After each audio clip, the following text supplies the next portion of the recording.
I'm Nick Lammers. I have a CropX now dealership in Wood River, Nebraska. We started the dealership in 2012, so we've been providing water management solutions now for growers for just about 10 years.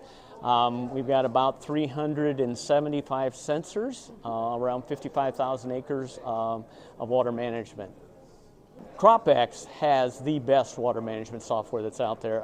We are independent, like any businessman. We look at all the solutions out there every year, and there is hands down no better software for growers to understand what's happening in the soil profile than CropX. And now, with the new additional tools, we now have a disease module that's coming in, a nitrogen leaching module that's coming in, a module for pumping effluents. So if you have a livestock operation where you need to pump effluent out onto the field, that's part of the program. So it's immensely improved over what it was even a couple years ago.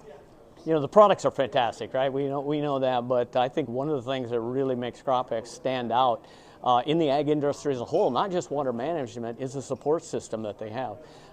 You can pick up the phone just about at any time, and you'll get somebody to answer that phone, and they will help you work through whatever problem you're having. If it happens to be a problem with your software, maybe it's a question on your field, you don't understand why the water's doing what it's doing out there, maybe it's a hardware issue, whatever that might be, they'll help you work through it.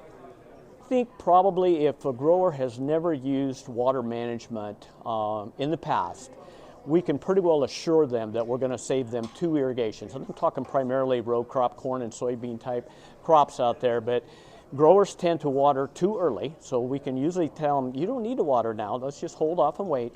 And then because they've got so much invested in the crop, even though they don't need the last watering, they tend to water again, right? So those 2 waterings are usually, depending on what's happening with the weather and the soil, we can usually save those 2 waterings. But I think probably more importantly is the timing of the irrigation. So we can look at the stage of growth of the crop, so we know where that crop's at. In corn, for example, if it's starting to tassel, we know we're shedding pollen, we're setting kernels. We want to make sure that we have plenty of water in that soil profile.